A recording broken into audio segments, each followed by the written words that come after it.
What is going on, guys? Welcome back to Forever Flame Racing Reviews. We're doing the Milwaukee preview.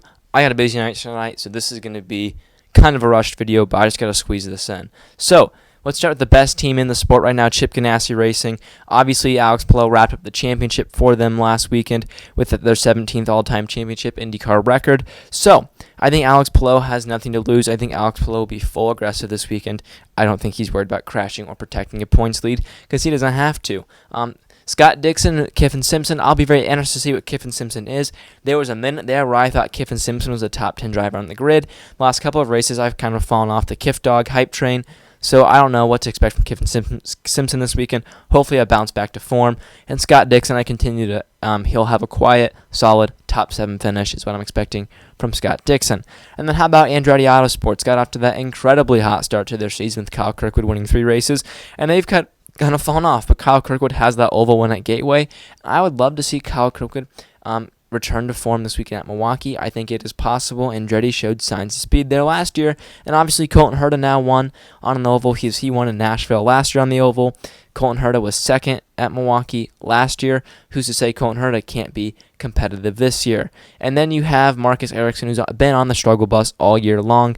Hopefully Marcus Ericsson returned to form, but last year, if we're basing this off last year, he was not competitive whatsoever. And then you have McLaren Pato Award, one race won here last year.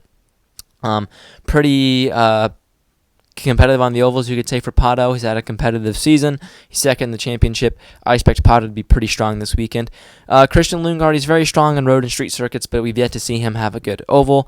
I think he's due for a good oval. Hopefully Christian Lundgaard can break out of his oval shell this weekend. And then Nolan Siegel just needs to break out of his shell in general. We have not seen much of Nolan Siegel this year. I would like to see Nolan Siegel go out there and get his elbows out. And then you have Team Penske. Obviously, they've had a terrible season, but they're coming off their first win of the season with Will Power. We believe this Will Power is coming into his final 2 weeks being a Penske driver. I expect Will Power to leave it all on the line so he can get a good seat for next season. And how about Joseph Newgarden and Scott McLaughlin? Scott McLaughlin won here last year, and Joseph Newgarden's an absolute beast on the ovals. I expect Scott McLaughlin and Joseph Newgarden to be very competitive this weekend at Milwaukee. I wouldn't be surprised if Penske's not 1, 2, 3 this weekend, to be quite frank. I think it's possible. Then how about Ray Hall, Letterman Lanigan Racing? Obviously, we know they struggle heavy on the ovals. Ray Hall, at times this season, has been 4 miles off the pace on restarts on ovals.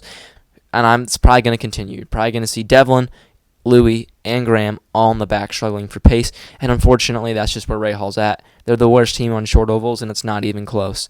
AJ Foyt Racing, obviously David Malukas and Santino Ferrucci are going to be on the restarts, and at the start of the race, take them out high line and go into the front. I honestly expect to see 2 Foyt cars in the top 10, if not one of them in the top 5 and fighting for the win. I'm expecting big things from AJ Foyt this weekend. Meyer Shank Racing, obviously Felix Rosenquist and Marcus Armstrong are not afraid to get their elbows out and go racing, but their oval pace, besides for the Indianapolis 500, has not been great this year, and I'll be very interested to see what Meyer Shank brings this weekend. If I'm taking a guess, they're not going to get awfully competitive. They'll be on the outside of the top 10 if I'm taking a guess. Ed Carpenter Racing, obviously Christian Rasmussen got that podium in Gateway. He's not afraid to get his elbows out. He's a true oval racer, and I expect Christian to be on that high line on the start and restart and not afraid to bump anyone off the road. Rossi just came off his best result in Portland with a 5th place, and I expect Alexander Rossi to continue to have an Alexander Rossi type season. He'll maybe get a top 10 finish. We'll just have to see what Alexander Rossi brings.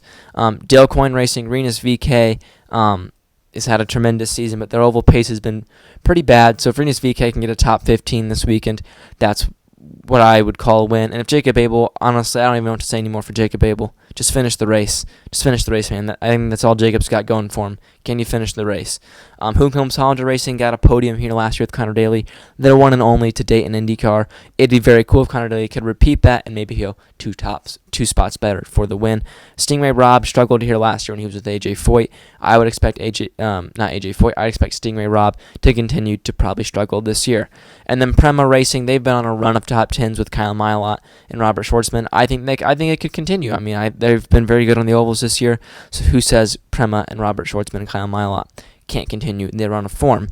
So that was an absolute just rushed little rant there.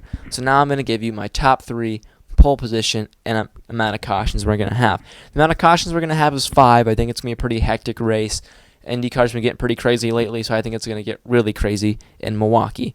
And then how about your pole sitter? I'm going Joseph Newgarden for the pole. And for the win, I'm going Joseph Newgarden, Scott McLaughlin, and Alex Palou. That's my top 3. Let me know down in the comments.